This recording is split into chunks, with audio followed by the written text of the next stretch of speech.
Hi, everyone, and welcome to this week's edition of What's Driving Token Prices. I'm your host, Katie Talati, Director of Research at Arca. For those joining us for the first time, I'm responsible for identifying and analyzing digital asset and blockchain opportunities for Arca's funds. As part of our research, my team and I examine token prices and the market events that act as catalysts for price change. Based on our research and market events over the past week, here are some notable token price moves and what we think drove these moves. As a reminder, this commentary is not intended to be investment advice, investment research, or an investment recommendation. Please consult your investment professional for your own circumstances. Well, welcome to another week in August, guys. It is definitely the dead center of summer.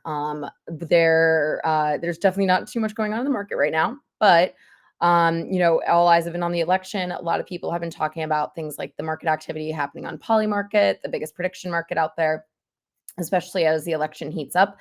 And there's always, lots going on with various little meme coins in Solana's ecosystem. But we're going to talk about some specific tokens today, so we will jump right in. So first, we're going to talk about Arbitrum. So Arbitrum is the layer 2 protocol. It's the biggest one actually out there. So this past week, they actually had a proposal that approved Arbitrum staking, which is basically going to allow a new fee sharing model for ARB stakers, where they receive some of the fees that the Arbitrum L2 generates. It also is going to create a liquid staked version of ARB, which will hopefully improve some of the supply demand dynamics in the market right now for the token. As I said, Arbitrum is like one of the largest layer 2s out there, or it is the largest layer 2 out there by TVL with 3.4 billion in TVL, and has still continued to see quite a bit of activity, even in kind of this like suppressed summertime period. The ARB token is currently only used for governance. So having this staking property and fee returns to stakers is going to be a huge improvement. Unfortunately, Arbitrum is down 2.4% this week.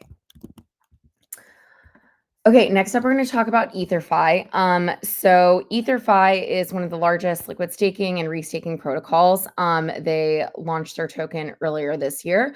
They announced the upcoming launch of its credit card. So obviously, a lot of projects have had credit cards in the past. This one is pretty interesting, though, because they're calling it ETHFI Cash, and they're actually creating like a mobile wallet and a Visa credit card. So typically, where we've seen a lot of kind of standalone products offering like credit cards that allow you to spend your crypto. This is kind of part of ETHFI's overall roadmap for the long term that kind of is meant to basically help with keeping users sticky within their ecosystem. So the card can either use a user's USDC assets as collateral to use that USDC to spend against those assets, or you can actually swap the balance of crypto for USDC to then be spent. So the card is still pretty cool. Like I said, so very cool. It's a third piece in kind of ETHFI's overall roadmap. They're trying to, their whole thing is like, we're trying to get users to save, invest, and pay with crypto. So if this catches on, it could be a really interesting model for other DeFi projects potentially that kind of work in this asset management type space. With all this, ETHFI's token is down 30 basis points this week. All right, last up we have Optimism. So layer 2 protocol Optimism opted this past week to remove their newly introduced fault proof system as part of a bug fix. So the fault proof system, I think I talked about it when it launched.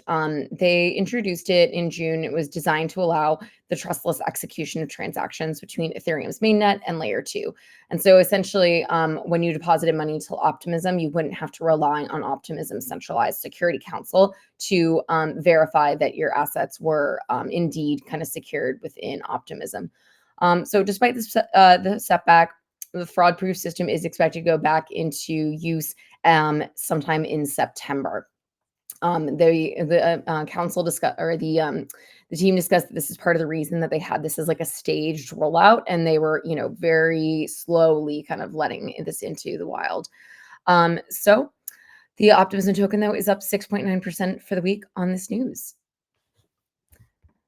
All right, you guys, that's all I had for you this week. I hope you enjoyed our insights. Tune in here again next Wednesday at 1 p.m. Pacific to hear